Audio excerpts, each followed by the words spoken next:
This is what should be done by one who is skilled in goodness and who knows the path of peace.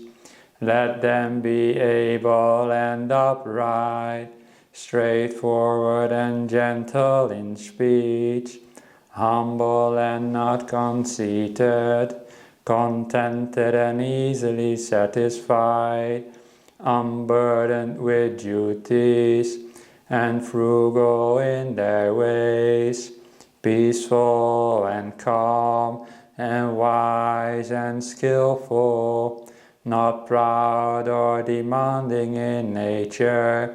Let them not do the slightest thing that the wise would later reprove, wishing in gladness and in safety. May all beings be at ease, whatever living beings there may be, whether they are weak or strong, omitting none, the great or the mighty, medium, short or small, the seen and the unseen, those living near and far away, those born and to be born. May all beings be at ease. Let none deceive another, or despise any being in any state. Let none through anger or ill will wish harm upon another, even as a mother protects with her life her child, her only child.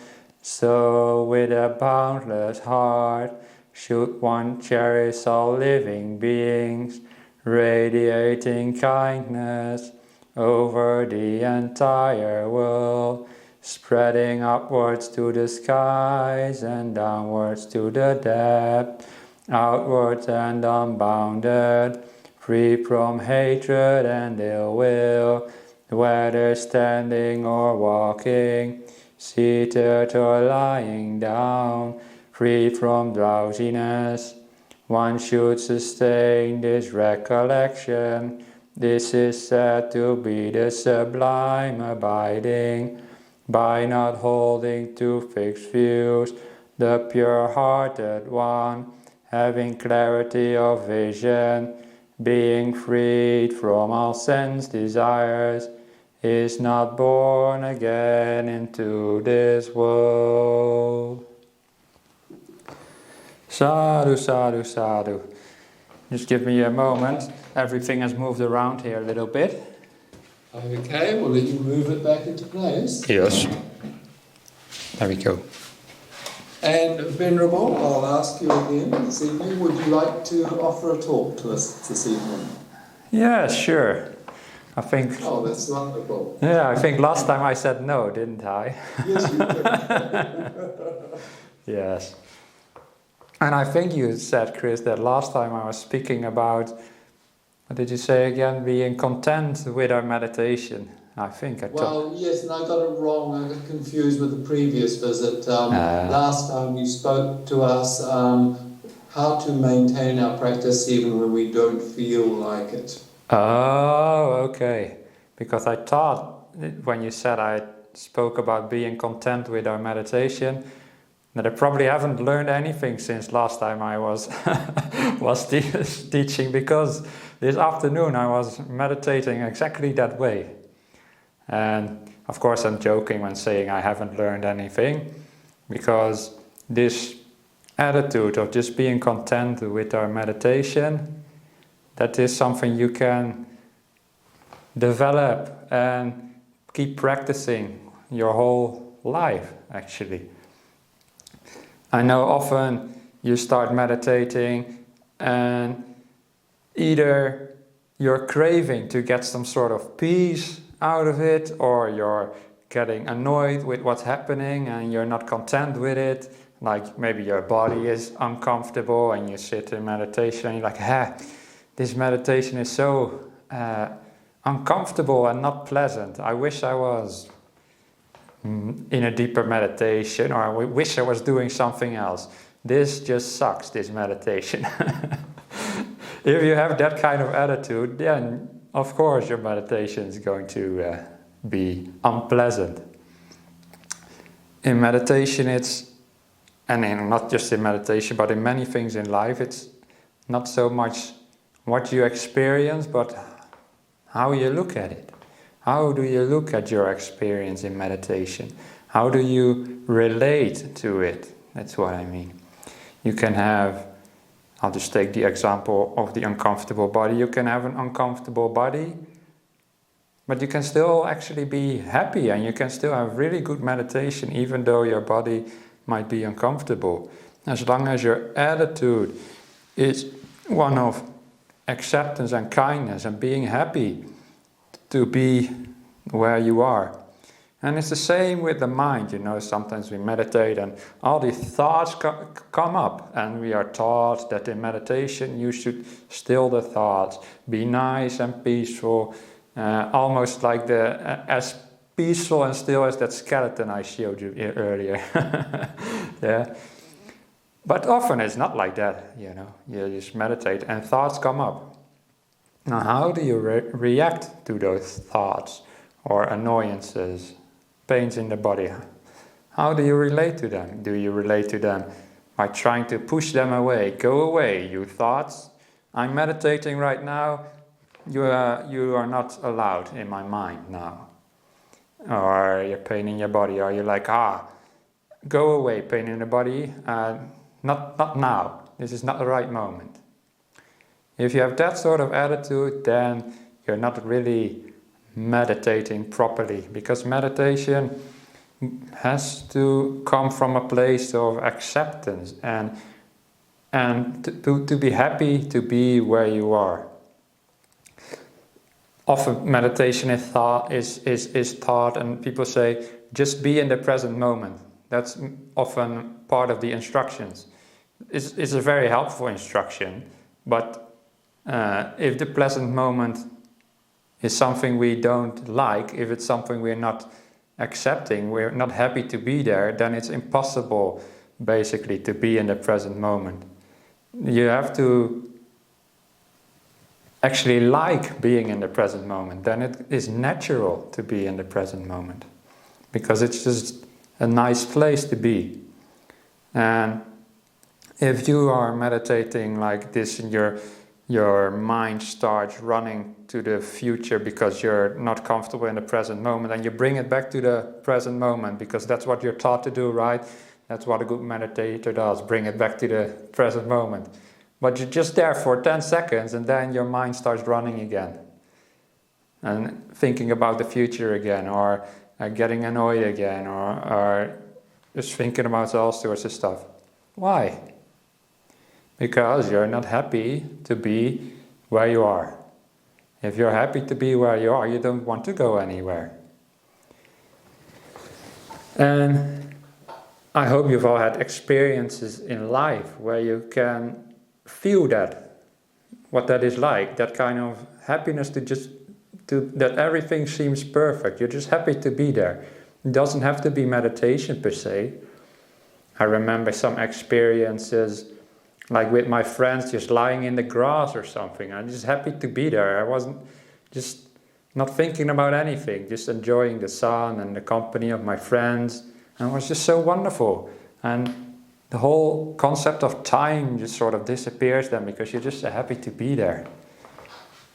And this is the same in meditation. When you're just happy to be in the meditation where you are now, then it becomes so easy. You don't think about the future automatically because you're just happy here. Most of the thoughts that we have, future or past or anger, desire, they are all because we are not content. Contentment is such a great approach to life in general, but meditation especially. I also mentioned anger and desire. Anger is often you want to get away from something, or maybe you're angry something that happened in the past. So it's never about the present moment. You either want to go to the future or get rid of the past or something like that. And desire, of course, is always want something else than where you are now. So in meditation, we don't need those sort of thoughts. We can be happy where we are.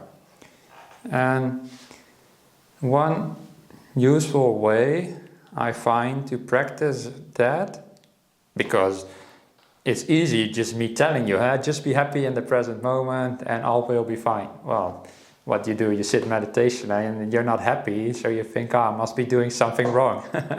Sunyo says it's so easy to be happy in the present. No, sometimes it's not easy at all, actually. I make it seem like it's easy, maybe, if I just talk about it like that, but it can be quite hard. Because your life, you have difficulties, your body will probably have difficulties, aches and pains. I actually have some pain in my leg, actually. And then start meditating, and then you feel the pain, of course. And it's not easy to be content in the present moment. In other words, just to be content in the moment. Can be a good teaching, but sometimes it's too easy. It doesn't work, that's what I mean. The teaching is too simple, not easy, simple. You need a little bit more oomph behind it. And what I like to do to get that oomph behind the contentment and behind being happy with the present moment is to actually send loving kindness towards the present. Be really embracing the present as it is. I don't know if all of you have heard of loving kindness meditation before. Most of you probably, because I've seen you many times. But usually it's taught like you're kind towards other people, you're kind towards animals and other beings, but you can also have loving kindness to the present moment, actually. And it's very helpful to see all the beautiful parts in the present moment, instead of focusing on all the not so beautiful parts. For example, we are all here right now on this internet call, and we have the opportunity to do some meditation in a moment, and that is really wonderful. You know, not many people have that opportunity, or they don't even encounter meditation in their lives. And in that way, reflecting like that, wow, I can meditate. And I have this opportunity to just sit there and be happy and share this time with all these people. Do something that is really spiritually enhancing, something that enriches my life. And then like so much gratitude just to have the opportunity to meditate, especially in a group like this. And gratitude towards all the people. And just to be happy to be there. And if you start with that attitude, you become so accepting of the present moment, because you see the beautiful parts in it. Yeah? And I think we should actually try and practice that in a moment. Because I can talk on and on, but I think you get the idea already. To be just happy in the moment, but not just by telling yourself, I have to be content now, I have to be content. No, that doesn't work often. Just instead focus on the beautiful parts and send kindness towards this moment, acceptance, and open your heart to this opportunity to meditate. If we do that, we have like a little, what do they call it? Like a springboard into meditation. You lift off more easily. Yeah. So I will guide you in a moment, a little bit in a meditation, to develop this kindness towards the present moment. But I will not do that for the whole 45 minutes, because hopefully at some point you'll be so happy just to sit there and you don't need to develop kindness towards the present moment anymore, because you're already very content. And at that point you can just let go of that instruction and just sit there and just be. And just let life happen to you in a way. And that's often when meditation becomes very, very natural, because you just sit there and you're happy to sit there, and things like the breath come to you automatically. You don't need to go chase it, or you don't need to keep putting your attention back on the breath, because the reason that you have to keep doing that is also because you're not content with your breath. You keep losing it all the time. So instead, just be happy to be there. Then that everything will unfold much more naturally. In my experience, anyway. But let's see if that will also be your experience. So I suggest we meditate for about 40 minutes, and I will guide you through that.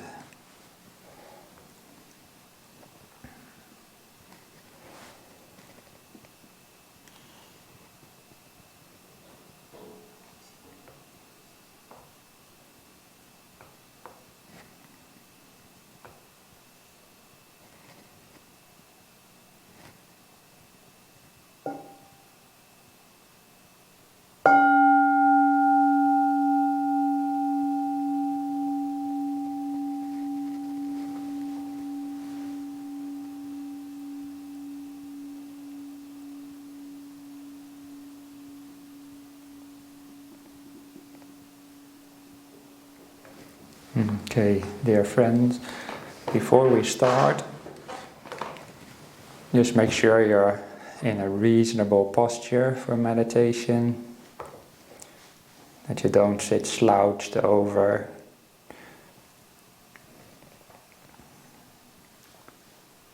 Just position your body in a comfortable way.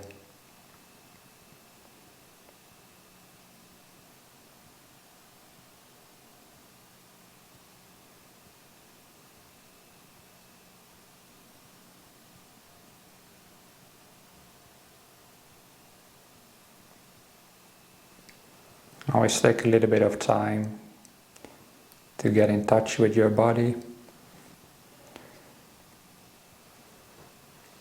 to position it adequately.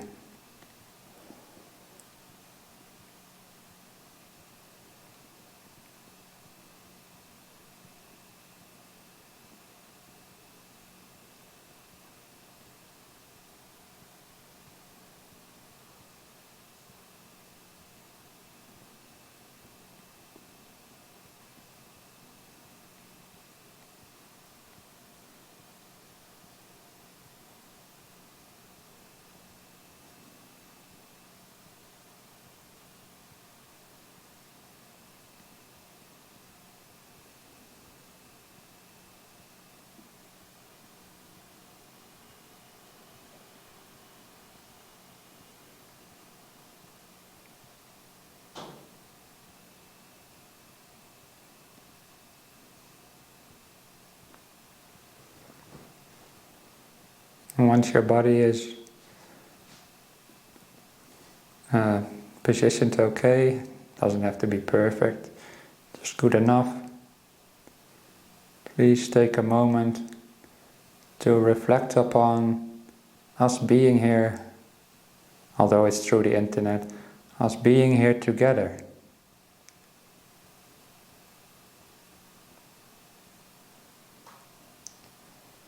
Being here with all these lovely people with the best intentions.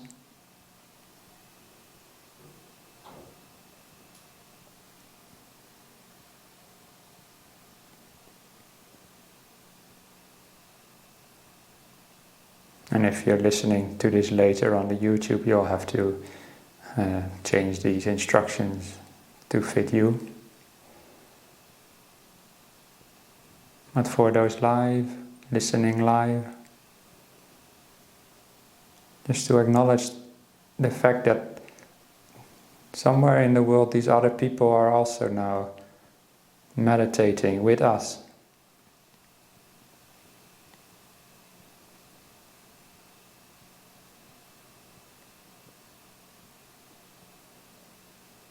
Taking some time out of their day to do something beautiful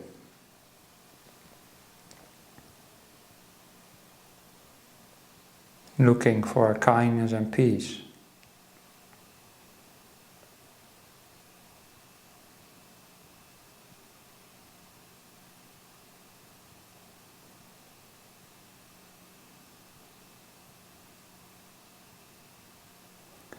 And realize that you also are doing something beautiful.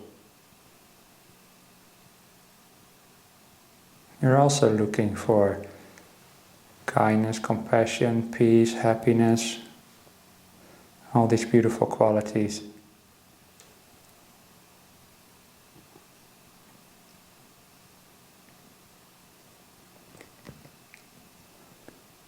And just the fact that you are sitting down, listening to this talk and wanting to meditate, that alone is already enough, already makes the meditation a success.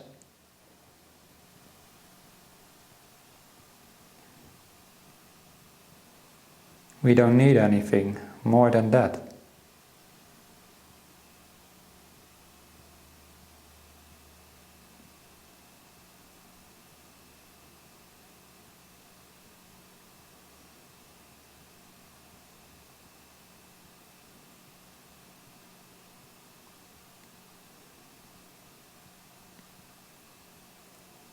So you can thank yourself and all these other people just for being here.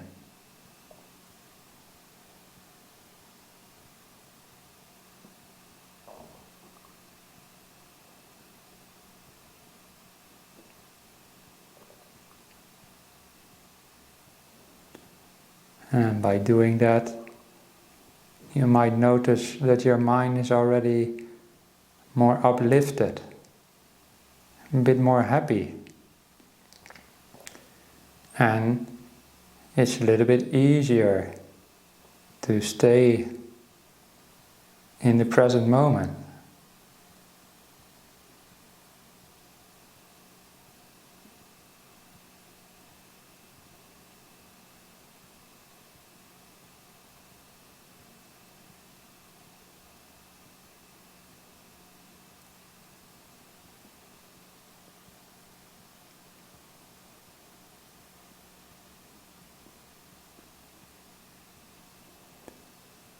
And take also the opportunity to really pay attention to what's going on right now.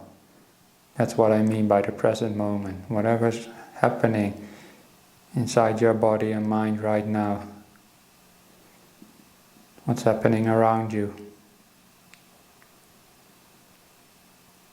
And really to reflect, this is so wonderful that I can just be in this moment, that this moment is here for me.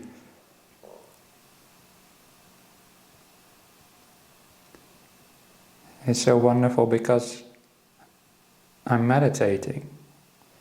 I have the opportunity to do so.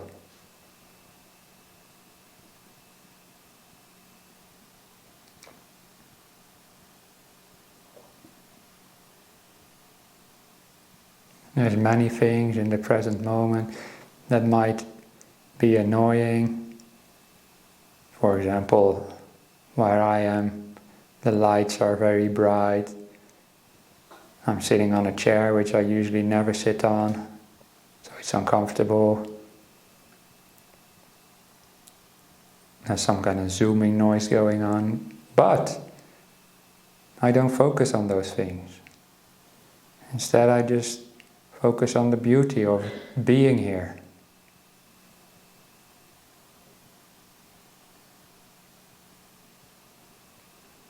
And it doesn't matter what happens in my meditation later on, because I am here and that's enough.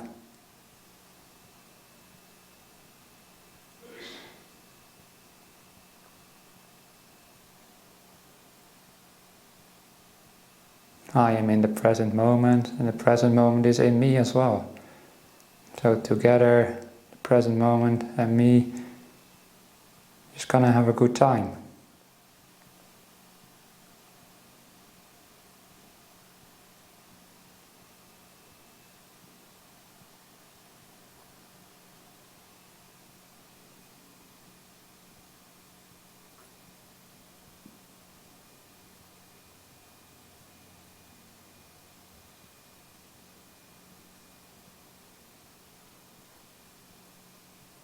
So see if you can develop this attitude of kindness and acceptance, no, not just acceptance, embracing this present moment.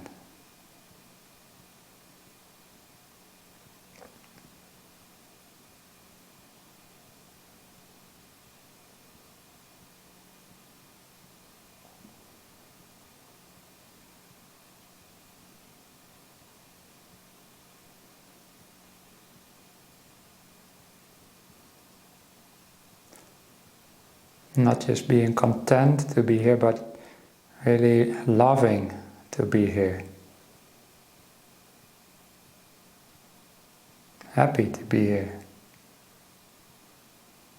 Don't want to be anywhere else in the whole world. This body, this mind, this moment is good enough for me.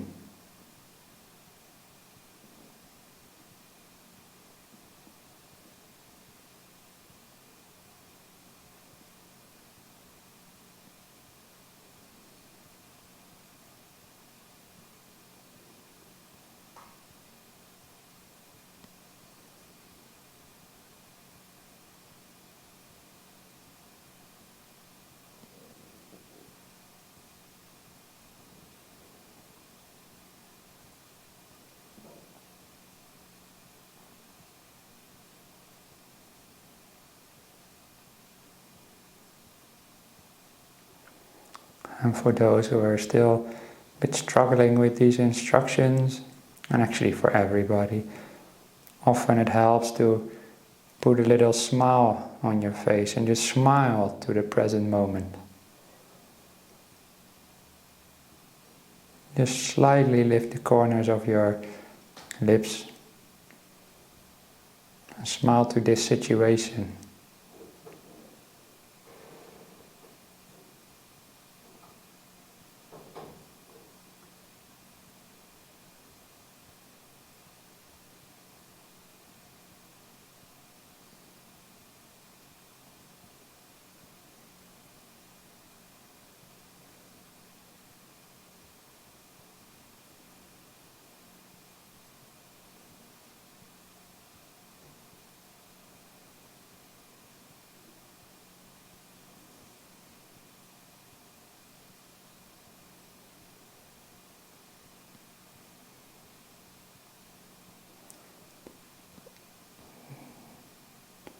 The content of our experience doesn't matter, just that we are here.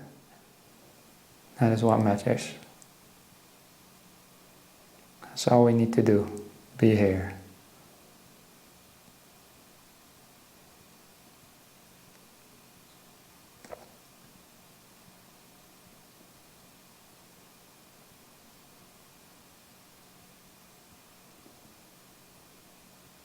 And with those instructions I will leave you to meditate for about half an hour by yourself.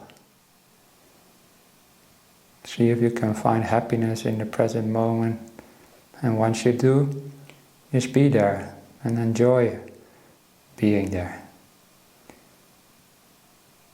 You can also focus on the breath if that feels natural, but don't force it.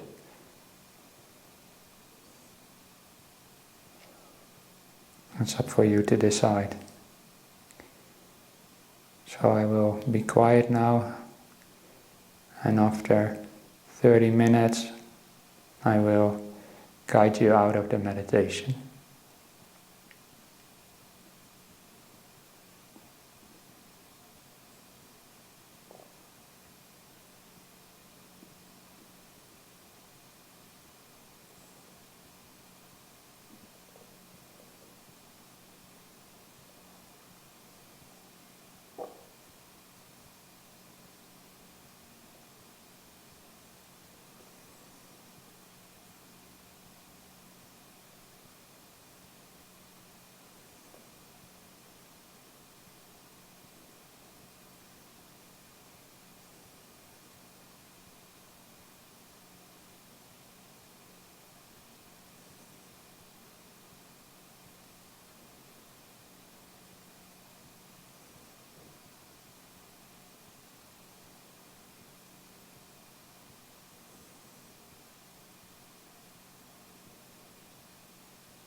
We are coming close to the end of the meditation. Please take a moment just to notice how you feel right now.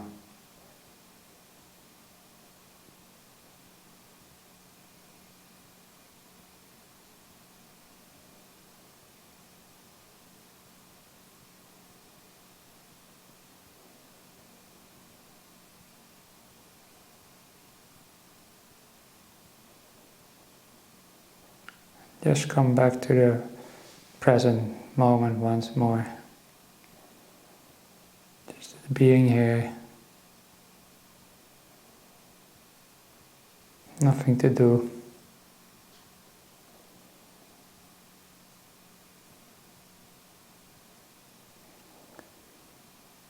And whatever happened in your meditation, whether it was pleasant or unpleasant,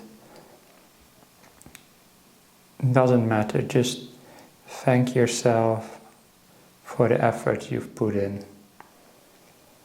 And this meditation was good enough.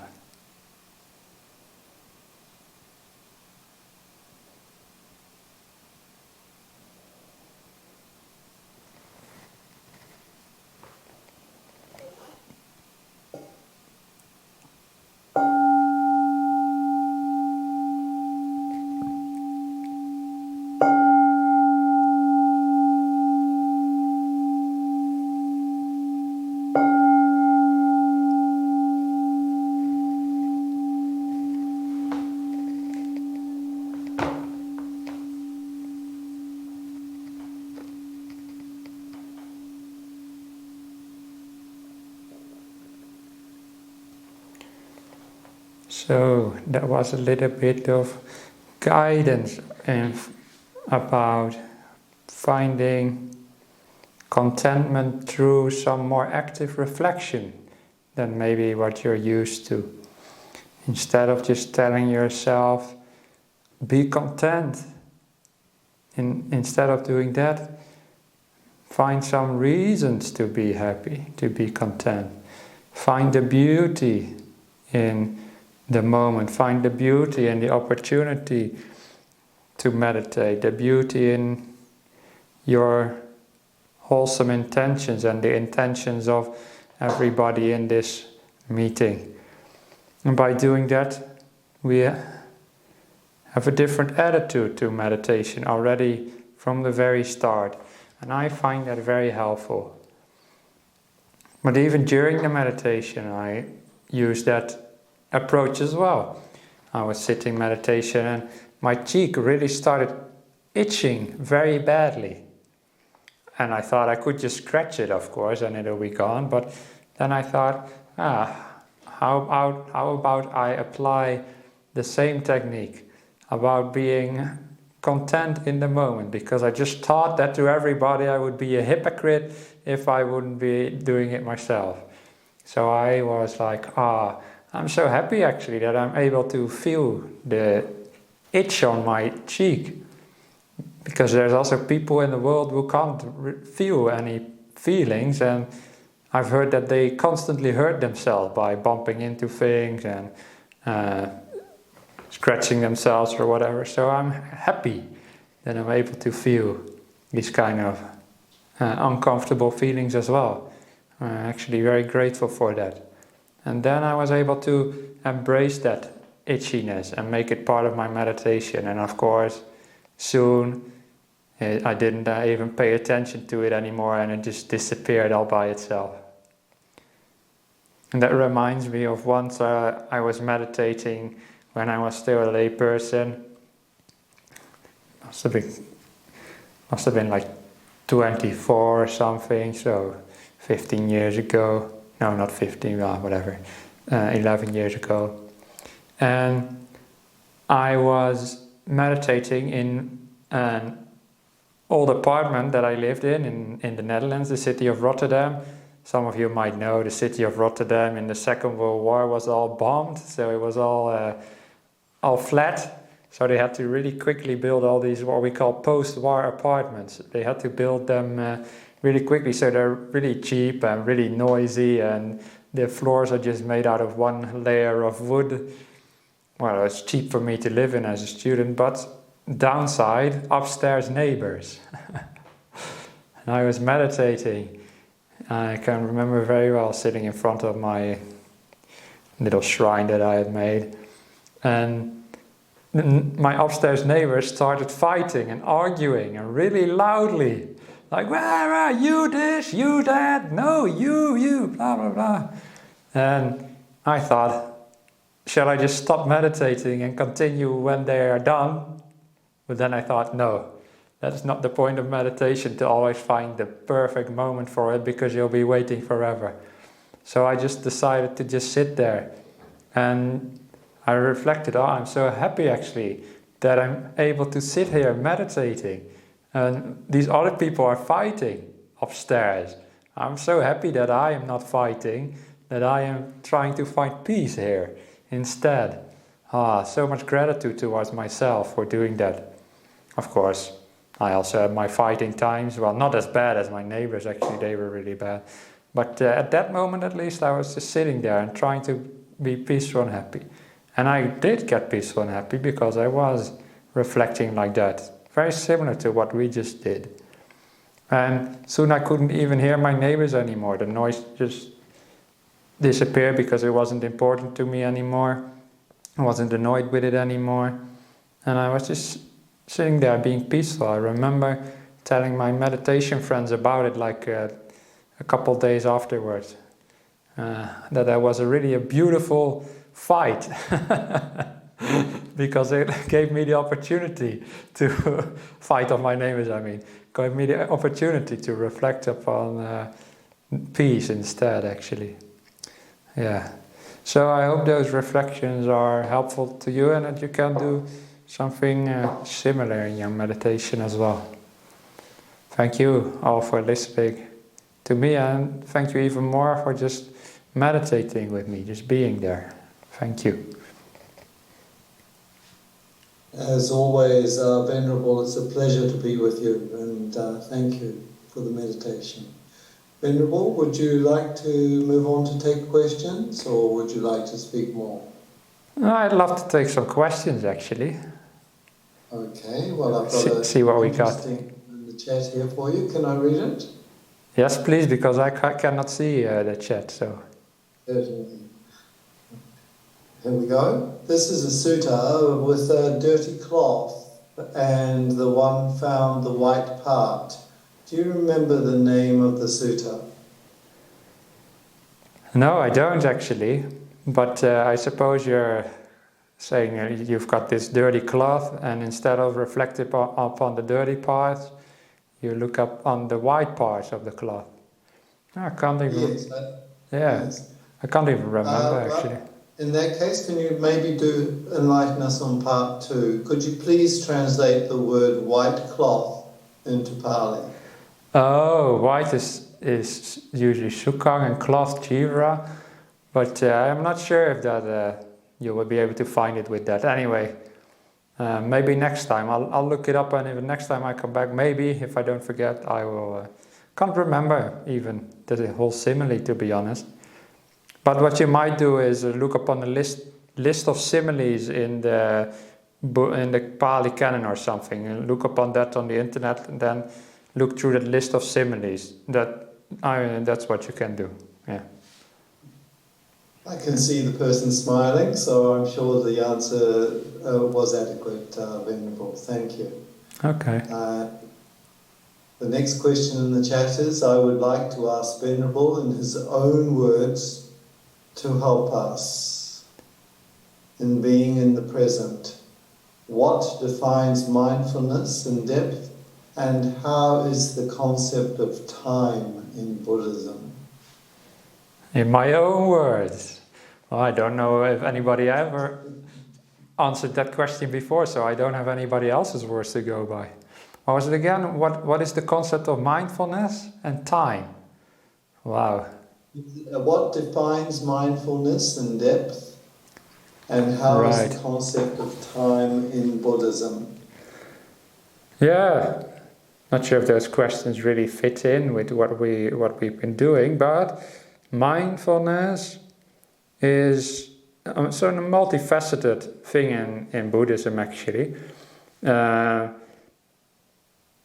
You often hear that mindfulness is non-judgmental, present moment awareness, but actually in the Buddhist text it's much more than that. Mindfulness is also to keep in mind the purpose of what you're doing. So let's say that we were meditating and we wanted to find contentment in the moment.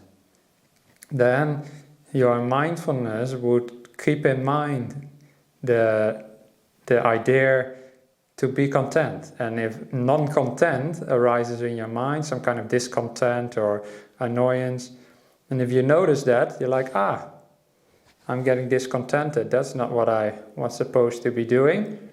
Then if you notice that, that is part of your mindfulness, because your mindfulness keeps in mind the purpose of your meditation. And that is actually a really helpful concept to know, that mindfulness is not just being aware of the present moment, but also you have this ability inside yourself to remind yourself of the purpose of things, not just meditation, but let's say you want to keep the 5 precepts. Or the 5 precepts in Buddhism is like not lying, not stealing, and so forth. Let's say you have a problem a little bit with lying, maybe. Sometimes you tell slight untruths or something. And what you can do is, in the morning tell yourself, today I will try my best to not lie. I will try my best to tell the truth all the time. This is actually an example from my own life, especially as a layperson. If you tell yourself that in the morning, it's like setting up the mindfulness in advance. Then if you go through your day and you're talking to somebody and you see this intention arise to maybe tell a slight untruth to make yourself look better, or what, to just maybe to, it doesn't have to be an outright fraud or anything, but you know the kind of lies I'm talking about. Sometimes just you tell somebody something just so you don't have to deal with them or whatever. Oh, the skeleton just fell over. I don't know if you heard the crash. Yes, we did. It's tired, I suppose. Anyway, so you tell yourself in the morning, I will not do that kind of lying or that sort of half-truth. You go through your day and you might be able to notice that once that intention arises to just tell that slight lie, that white lie, I suppose they call it, and your mindfulness pops up. I told myself I wasn't going to do that. And this is actually also how mindfulness is taught in the suttas as well. It's compared to a guard, like somebody who guards, like usually in the text of the Buddha is like a guard in front of a city, protecting the gate. But now we can also imagine like a guard guarding a safe or something inside of a bank, a vault inside of a bank. And would it be a good guard if the guard would be just present moment awareness and the robber came? This is a simile from Ajahn Brahm. The robber came in the bank and the guard was just noting, I see the robber going in the vault. Robber going in the vault. The robber is in the vault. The robber's coming out carrying bags and you don't do anything as a guard. Is that a good guard? No. I'm holding my hand like this because I'm imagining this guard holding this spear or whatever, I don't know. Anyway, that's a bad guard if it's just only aware of what's happening. A good guard also does something about it. You see the robber coming. This is like a simile for your bad intentions or whatever. You see the robber coming and then you say, no, you don't go into the vault. I will not lie, I will not do that. That's actually what mindfulness is about. And that is so helpful to recognize that ability within ourselves also for meditation.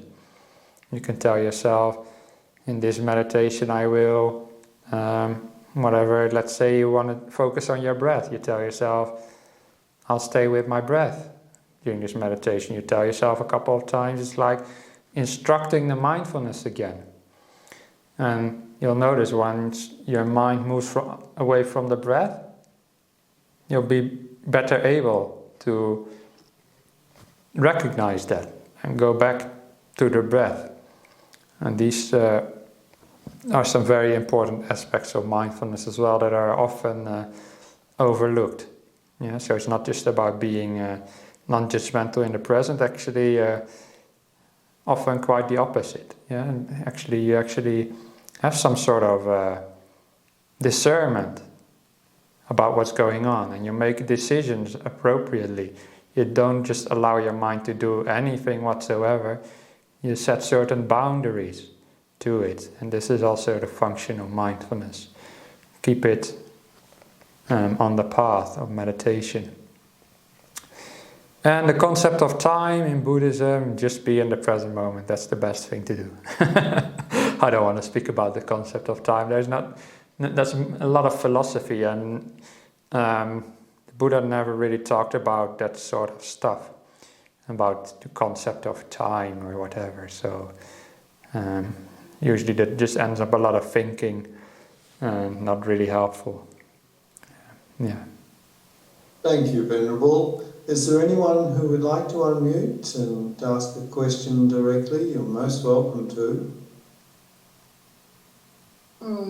I would like to ask, thank you for your meditation. Yeah, thank you for your meditation.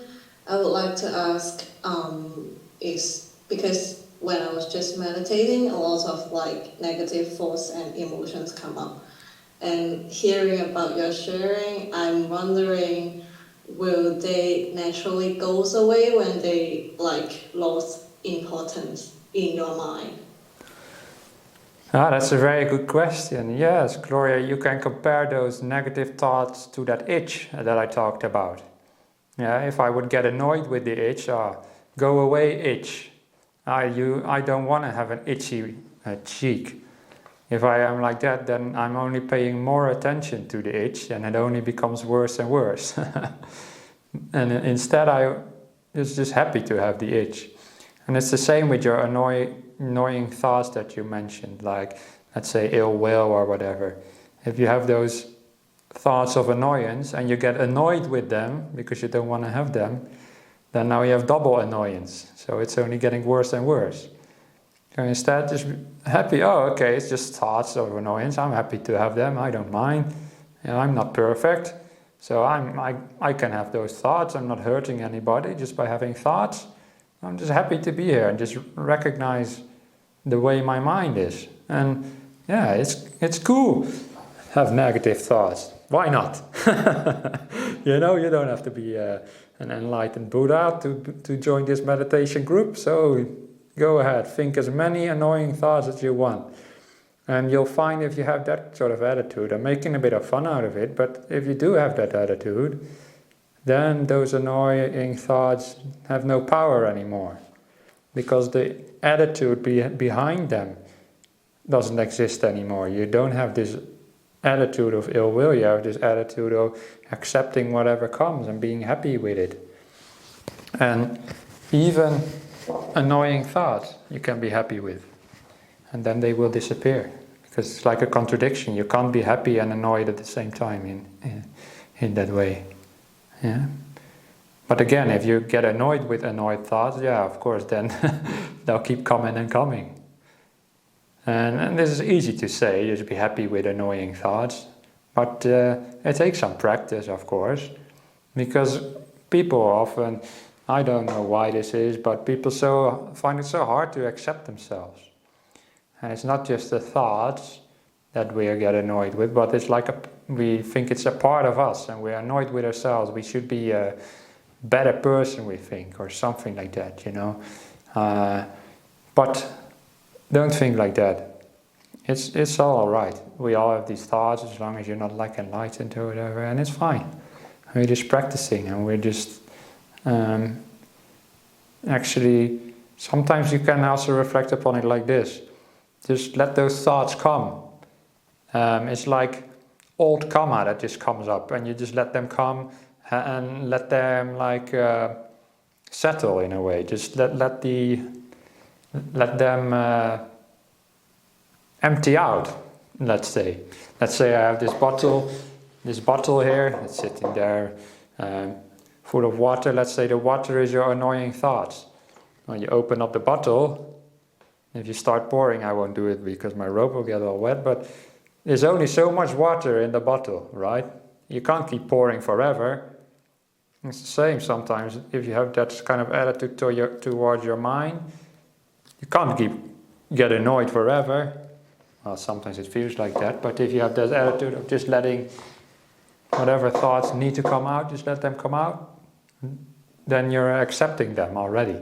And then they lose their power. Yeah? Hope that helps. Yes, I can see Gloria nodding, Venerable, so I'm sure it has. Venerable, I have a small question for you. When I visit temples in Thailand and Laos, often we take a little bottle of water and we pour it out and into the ground. What is the symbolism behind this? What does it mean? Oh yeah, I'm not really super familiar with Thai rituals because I've never really been in Thailand, but people over here do it as well. And I have understood when I asked somebody that the water represents all your good deeds. And often they pour it in like a little bowl actually, and not on the ground. And this little bowl, I heard, presents your mother and father, your family. And it's like you present your good deeds to them, like you're married, they call it. It's like giving something to other people. Yeah. And the same, I believe, is also true when they pour it under a tree or something. Yeah. Oh, thank you, Venerable. I appreciate that. Yeah. We have a message from Gita. The simile of the cloth is Vatapama, the Vatapama Sutta. Okay, excellent. So thank you, Gita. Thank you very much. Is there anyone else who'd like to unmute and ask the question? Oh, lovely, Nikki, thank you. I couldn't unmute. I have. Yes, you Wonderful. Thank you, Venerable. I'd like to ask you a question. You might say you don't want to answer it, that's all right. So I'm having conversations with people at work. These are my peers, and the conversation of anger comes up a lot. And because of the nature of my work, the people we work with are often quite angry. Now, because I'm learning about anger through Buddhism, and the teachings are often it's not worth it being angry as such. So I'm trying to talk to my peers about this, and they've got quite good standpoints, and I'm thinking, well, I don't want to be angry anymore, and I don't want to feel angry because it hurts me. And then, so I'm going to ask you, why do we even have it if we're trying to not be angry? Why do we have anger? Yeah, why do we have anger? Because we lose focus, we lose our understanding, let's put it like that. We don't have real insight into things. We think that anger actually does make us happy. When you reflect upon it right now, you say, I don't want to be angry because it hurts me. But in the moment that you're angry, you're probably not able to think like that. You think you're getting something out of your anger. You feel like, let's say you're angry at a colleague at work, and you feel so self-righteous, you feel like you've got it right and they've got it wrong. They should never have said that. They should never have done that thing. And if you're just angry enough, somehow the justice gets served or something like that. It's just an example of how we think our anger makes something happen in the world that serves us. You see what I'm saying? It's always self-serving anger. And we lose focus of what is actually self-serving, which is to be kind and to be I was going to say to be kind and happy, because you notice that anger never comes together with happiness. I've never seen a happy person who is angry at the same time. It just doesn't happen. But still people get angry.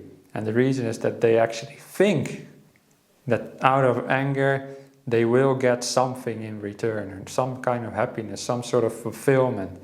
Sometimes it can also feel very satisfying to be angry, you know, because somebody did something wrong and now you better be angry. It feels so right. But at the same time it hurts as well. Yeah. So that is just one way to reflect upon why we get angry. But in a deeper sense it comes from a sense of our self, that we are somehow this individual who is separate from the rest of the world. And when you're angry, you always feel this disconnection. It's us versus them, you know, me versus the world. And this kind of separation is like an illusion in Buddhism. So that in a deeper sense it comes from that kind of misunderstanding of reality. Yeah. So would you say it's a process? So from the point of when someone's angry to the process of when they can let go of that? Yeah, but not everybody's ready to let go of anger, you know. You cannot tell other people, just let go of your anger. You know, if you do that, they'll usually just get more angry instead. So it takes a very special people to even realize that anger is not helpful. It's very rare that people realize that. Most people will never get there, and they'll just be angry a lot. And what we can do then is not try to change them, but have compassion instead to them, because they're just hurting themselves. And by being compassionate, we actually set a good example, and they might pick up on that. Like, oh, this person, this Nikki, is actually a much more happy person than I am, and they might realize that one day. And not because you tell them not to be angry, but just because you give the good example. And many people will still not get the message, even if you set the best example ever. So that's just the way life is. Many people are just very stupid people, so... Yeah, thank you, Venerable. Yes, thank you, Venerable. Is there anyone else who'd like to ask a question?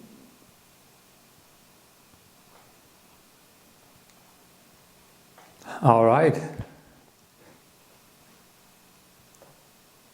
I have a point I would like to ask from Venerable.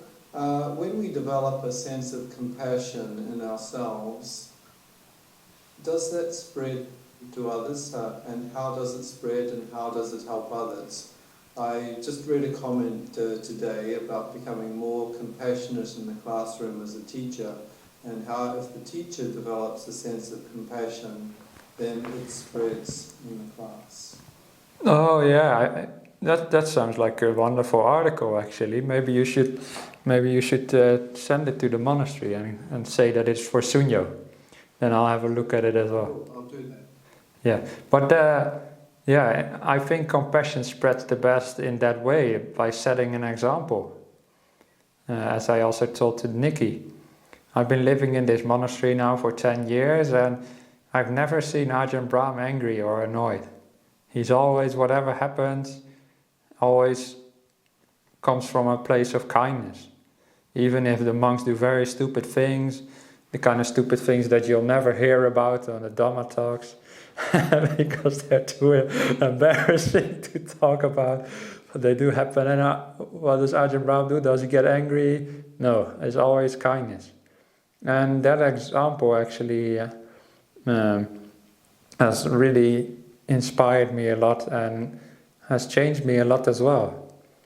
And because often these ideas about kindness and compassion, even if we read it in the suttas from the Buddha, these ideas can be very abstract in a sense. We know sort of what it is, but to really be kind all the time, that's really like an abstract ideal.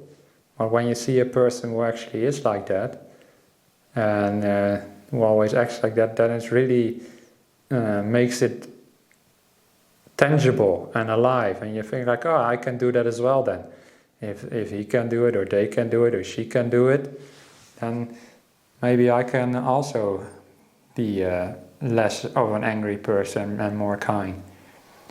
And not to toot my own horn, but I feel like I have been also developing a lot in that direction and being much more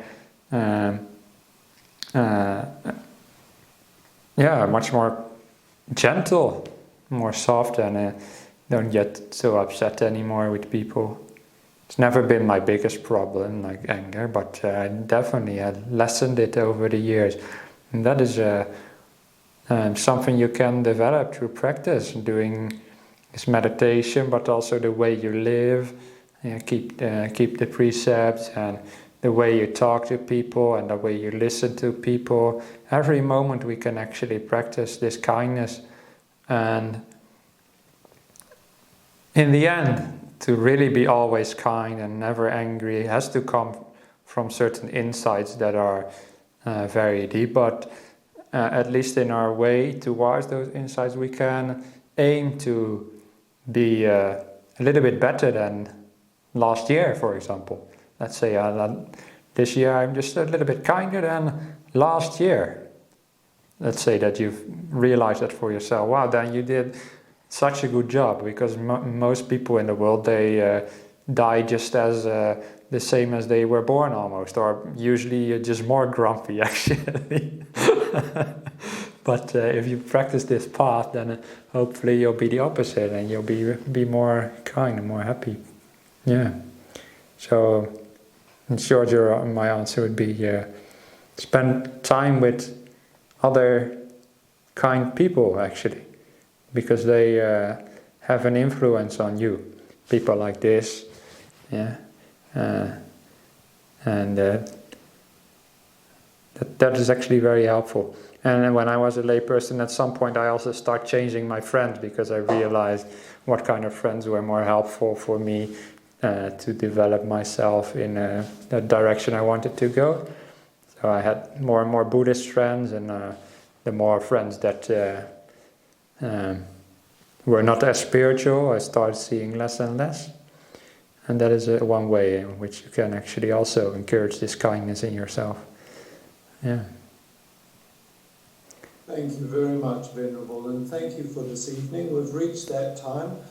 This evening you've been speaking to people in Czechoslovakia, Poland, Perth, Maine, Minnesota, Germany, Munich, Sri Lanka, Spain, Malaysia, Cornwall, Indonesia, and France. Oh, wow! The whole world is here. Well, thank you everybody for being here, taking time out of your day to meditate together. That's really amazing. And it is amazing. Yeah. And Venerable, would you like to leave us with a blessing? I was just gonna suggest if you wanted the blessing or not. Not a blessing, thank you, Venerable. Okay. So this blessing is, may all sicknesses be alleviated, may you be happy, and etc.